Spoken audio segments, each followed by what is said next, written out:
Alright, what's up y'all, LakerFan here. As you can see by the title of today's video, here to showcase the top 3 point guard builds in NBA 2K25. Now, some of these are tried and true builds that I've actually used myself, or in this case the 6'2 is technically kind of just my build period that I use as a guard. It's an all-around 6'2 point guard that can pretty much just dunk, shoot, play solid defense, good steals and stuff like that, and a very good playmaker for that matter as well. We have the 5'9 point guard that's a lot more of like a 3 hunter for 3v3, maybe some occasional 5v5 reps, but I'm not gonna lie, it's a little bit tough to get away with stuff like that in a game mode like 5s where you can get really dominated in the paint and stuff like that. 2s, it doesn't really fit either. So this is more so a 3v3 point guard build right here. For those who are elite on the sticks, we're going to save this for last because obviously not a lot of people are interested in the 5'9s, but still wanted to showcase the 6'2 and this 6'4 right here that's very defensive. It's probably the best bang for your buck, like point guard build you can make and still have the good dribble styles, the good jumpers, all the other stuff that comes with being a small guard, yet still be a good defender. So I hope y'all enjoyed the video. If you do, feel free to drop a like, sub, if you're new to notice, all good stuff, and like always, try this one to 2,000 likes. So let's start off with the most reasonably used point guard build that I have for today's video. Again, a 6'4 with really good weight, so you get the strength and stuff like that too for the immovable enforcer, the strong handle, etc, etc.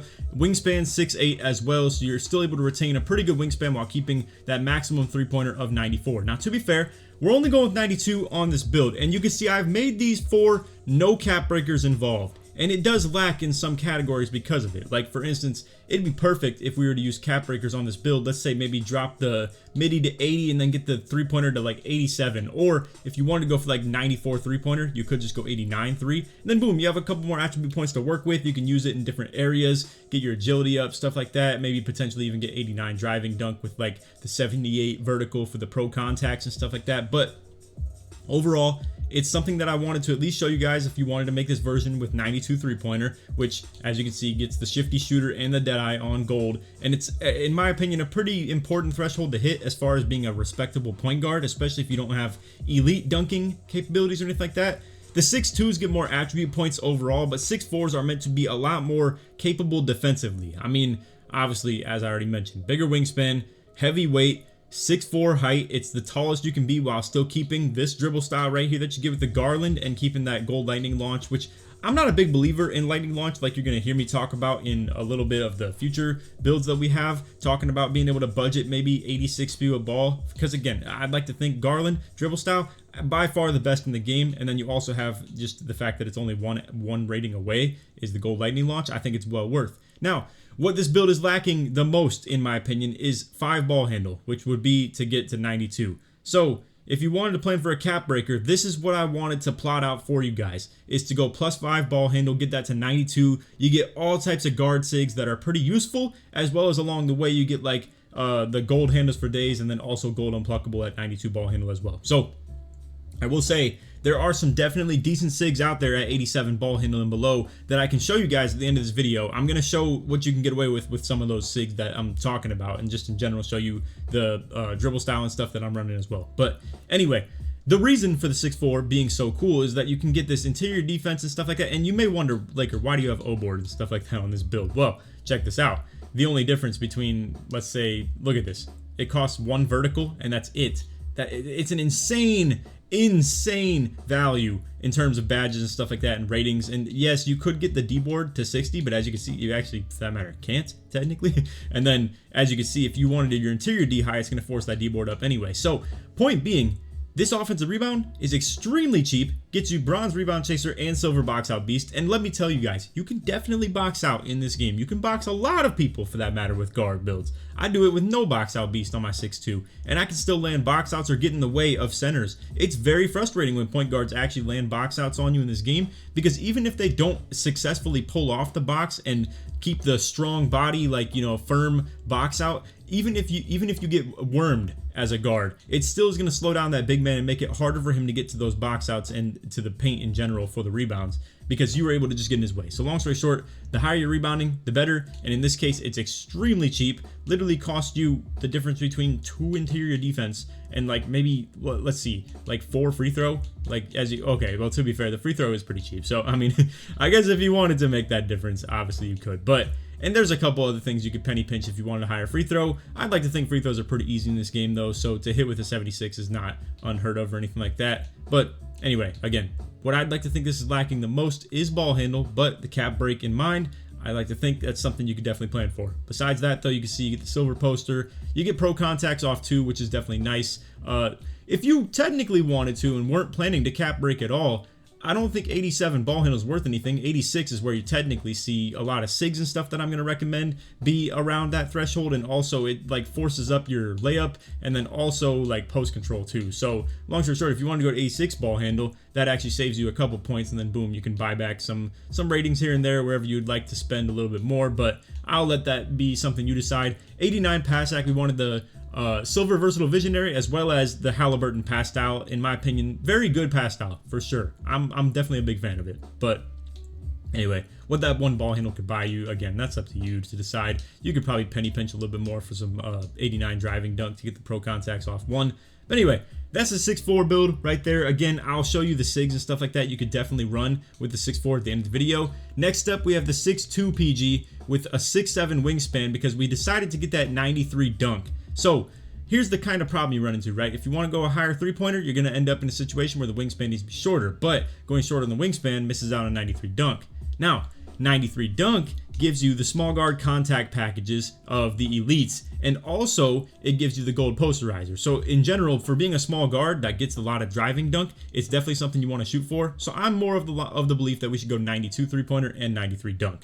So then 217 weight gets that 85 strength. Technically, you could go down if you wanted to just be a little bit, you know, of a smaller body, because all we're going for is 84 strength, not 85, because this build's prim D is not going to be high enough to get any immovable on like gold or anything like that. It's only 74 prim. However, I've used this build myself, and I'm a big fan of it. I'd like to think I can play some pretty solid defense on this stuff so far. And yeah, it's not perfect in terms of interior D and block or anything like that, but it's still getting the job done. It's a pretty respectable amount of ratings. And again, I am not showing you exactly how I cap break my build, because I'm planning this build out for you to be able to be usable while not cap breaking anything. So this has the 92 three-pointer out the gate as well as 93 driving dunk. My build, I ended up putting 4 cap break points on three-pointer and then 1 on ball handle as well. So that made it way more foldable for me. So I have 91 speed with ball technically on my build, as well as pretty much all the exact same ratings except for a little bit more speed and more agility.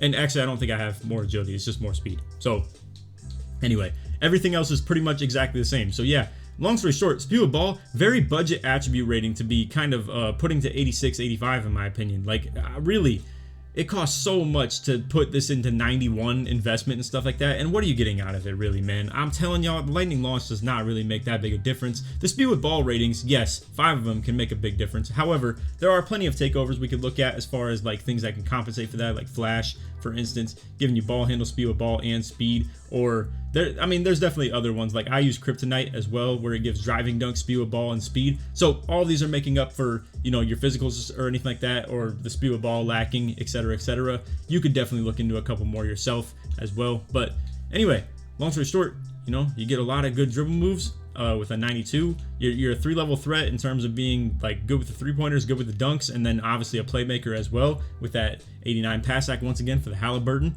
And this is overall probably just the best all-around point guard build height in the game. I'd like to think 6'2s and 6'3s, they're very capable of being the all-around Swiss Army knives as far as what they bring to the table offensively. 6'4 though, like I said, definitely a little bit more of an elite defensive height in my opinion, just because it brings a lot more value to the table in terms of the interior D, the block maxes and stuff like that, even though the block's not that much higher. But the interior D, the size in general, and then also maybe like some wingspan here and there as well. But anyway, that's our 6'2 right there. And then as for the 5'9, like I said, I know a lot of y'all may not be interested in this. I've seen it already in the views, so bear with me a little bit. Again, if you're here for the SIGs, you know that we have to talk about for the 6'4. You can definitely fast forward to that if you would like as well. But with this build right here, found a way to get to 99 three-pointer without having to rely on cap breakers either. And once again, it's because of the, you know, allowing ourselves to just settle for the 86 speed with ball. Again, if you wanted to do something like that and maybe let's say like 96 three-pointer, because it's still a pretty good threshold in that regard for sure with like Hall of Fame badges everywhere, then sure, you could get 91 speed with ball. You'd even have a couple more attribute points left over. Let's say you wanted to go into like an elite level of steal, so like 99 or something like that, definitely. But the power of that 99 three-pointer is super insane, bro. Now, as you can see, the problem is the last attribute cap is extremely expensive. So to plan this build out for cap breakers is so overpowered. So take it with a grain of salt in terms of me talking about these 5.9s and stuff like that, because honestly, I think they're the most cap breaker dependent builds in the game, because I really do think you need to have 99 3-pointer to make it worth. Because if you did, my gosh, I mean, look at what you could do with this build. You could have the 91 speed with ball. You could still have like 92 ball handle. You could put your steal all the way up to 99. Let's say maybe even like 92 perimdy as well. And then, I mean, just it's insane. Like, you can get so many things on this. And then obviously, like I said, you'd cap break that +5 3-pointer. You'd still have dunk, 80 layup, all this stuff. It's a really nasty build. Combine the pass accuracy, the ball handle, the speed with ball at like a 91 threshold as well. I mean, obviously, it looks good on paper. However, the problem with the 5.9s are they get babied in the paint a lot. So when it comes to being on a build like this, you want to be an elite 3 hunter, and that's why I'm saying that 99 3-pointer is so valuable. And now, to be fair, I guess like 95 3-pointer is actually a way better spot to go than 94. So realistically, you could just, you know, settle in at something like this and then boom, go +4 3-pointer on a cap breaker, and then find somewhere else to use it. Like, let's say maybe +1 ball handle for ankle assassin, or, you know, just some other like attribute that you're more interested in. But yeah, I'd like to think that's a pretty good way to set this up if you wanted to go with like a no cap break sort of deal, and then eventually be able to play your way into the cap break of the build. So anyway, a couple options. We have obviously the one that you're looking at right now, which I think is definitely a respectable way to make the build. And obviously, you know, we have the agility high enough just to be able to afford that legend shifty shooter. You needed 82 agility for it. So just to give you one last glimpse of the, you know, initial 5.9 that we had that had the 99 3-pointer. Again, if you're willing to settle for that speed with ball, and then also that perimdy not being quite as high, and the steal, I know it's a lot of things to, you know, be cutting out and stuff like that for sure, but to have all these badges legend is insane, bro. I'm telling you, it is so hard to deal with these types of builds out here. If you haven't seen the studies that 2K Labs has done, the shifty shooter, set shot specialist, limitless range, all this stuff, they look insane in terms of the statistical benefits and just legend badges in general. So to have all 5 of these on legend is ridiculous, bro. It's a huge difference. Also, in case you guys didn't know, I'm pairing with NBA 2K Labs again this year. So you can use my code Laker at checkout for 20% off of any subscription link that you decide to go for. Obviously, what you're going to find on here is going to be really useful information that we're showing all across the whole screen right now, but mainly to be talked about is obviously the jump shot data. So the guys are cool enough to let me show you the information from the 2K24 premium jumper data. If you want the access to the 25 year, you'd obviously have to subscribe to their premium and, you know, using my code as well if you would like. But as you can see, like, we have them sorted by speed right here. You can sort by every one of these different individual categories right here between the fastest millisecond jump shots. You can sort that by your individual height between the guards, wings, and bigs. You can sort by speed, green window, the early, middle, and late end of the green window as well, and then the total accumulation of all of that. And I mean, that's how I came to the conclusion that Terrence Mann was a really good base last year, combining all that information. Crazy stuff. So again, to be able to find something like this in 25, you would be able to just sign up for the premium. So what you're going to do when you're ready to sign up, you would just come over here and click register with whatever length of subscription you'd like to go for. After you hit register, it'll ask you to put in a promo code. You just put in Laker when you hit apply coupon right here, and boom, you're looking good. With code Laker, you're going to get 20% off your subscription. If you guys would like to help me out, I get a percentage based off your initial purchase only. So a recurring bill, like if you get a 1-month subscription, I only get the 1 month that you sign up for initially, and then anything past that, I don't. So if you do plan to go for like a 3 or a 6 or even a year-long subscription, feel free to just, you know, do that if you want to support me. But I understand not everybody wants to go for that, so it's all good if you don't. Anyway, appreciate you guys for watching. Let's get back to the video.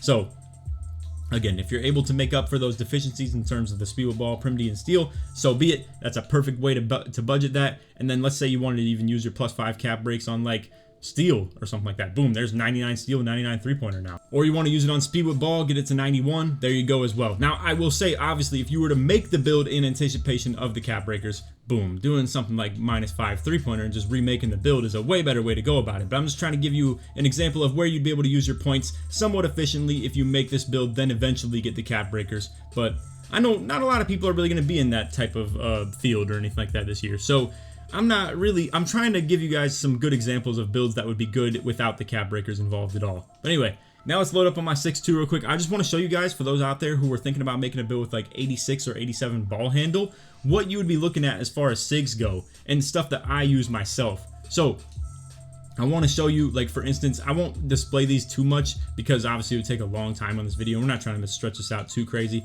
but like I've been using Garland SIG size up. I really like it in terms of it has a really good behind the back one as well as like a front one, and they have really good speed boost cues. It's really good to move with, and it's only 84 ball handle requirement. Not to mention, I'd like to think something like James Harden is also pretty good for comboing with those little up diagonal ones right here, like as you can see on that, and that's 86 ball handle as well. So I like the SIG size up for that. As for the regular breakdown combo, I don't have a good option for you. I mean, there's a couple of them that I was testing out, like Isaiah Thomas is 85, Marbury 80 right here as well. So as you can see, like there's a couple to work with. Same with like James Harden is like a decent combo and stuff like that. But what's actually important is the D-Book aggressive breakdown combo. So as you can see, this is actually giving like a little bit of a crab move. It's looking very similar to that Westbrook move from 23, but it's not quite as crazy. But it's very good at getting downhill, and all it is 80 ball handle requirement. Escape moves don't really have a great option for you. There's a couple of them that are pretty good, but it's like stuff like Curry and stuff like that, and I'm using Kemba Walker, which is an 89. So I don't have too many crazy options for you. Chris Paul is very like side to side. It's nothing super crazy, but yeah, escape moves is where you're taking the biggest hit for sure. And crossover also, because LaMelo Ball is probably one of the best crossovers that you can get. I have De'Aaron Fox because I'm starter 4 now. Besides that though, I'd like to think a lot of people have been talking about Chris Paul crossover being pretty good as well, so that's something you could go for with a lower ball handle requirement. Besides that, Garland is a really good explosive behind the back, and it's only 84 ball handle requirement, like as you can see right here, that like explosive behind the back to do it standstill. And then the downhill one is also pretty solid, considering, you know, you compare it to the other ones that have the elite standstill behind the backs. Step back like Zach LaVine, Halliburton, all this stuff, 80 ball handle, 79 ball handle. I mean, like all of these best step backs in the game just don't really require too much of a requirement or anything like that either. And also like Luka, for instance, is 84, and those are the 3 best step backs everybody uses in the game. So another example, Kobe White, the Hezi I run, 85 ball handle as well, and that's also still a really good one in my opinion. So overall, I'd like to think there's plenty of good SIGs that you can work with that are 86 ball handle and below. It's just, you know, it's a little bit off meta in some cases. In some cases, you actually do get the meta ones, like I said, the Hezi, the step back, the behind the back, all that stuff. I mean, the aggressive breakdown combo. There's so many of these that are like actually just the meta SIGs that you can still afford. So anyway, that's all video. I hope you all enjoyed. If you did, feel free to drop a like, sub if you're new to noties, all that good stuff. Like always, try this one to 2,000 likes. And if you made it to the end of the video, put Laker or put 6'4" in the comments, search sports way through, or just whatever height you prefer in the first place. But as you can see, I just wanted to show you a couple of these right here. So like this is the SIG size up, you know, it's moving pretty solid as far as like just the speed that it can give you. Again, this is the D-Book aggressive breakdown combo right here, the Kobe White Hezi as well. All these SIGs are still plenty fine in my opinion, you know, all super good. So same with like the behind the back right here. Again, this is like literally just the meta one everybody uses. So like you have that Darius Garland behind the back. Anyway, point being, there's a lot of stuff that you can still use that is not a super crazy ball handle requirement. Same with like the Zach LaVine snatchback, literally just the best snatchback in the entire game. So anyway, that's all for video. I hope you all enjoyed. Like I said, let's try this one to 2,000 likes. And if you made it to the video, put your favorite height point guard build in the comments to show your support to me all the way through. Other than that, that's all. Take it easy, man. Peace.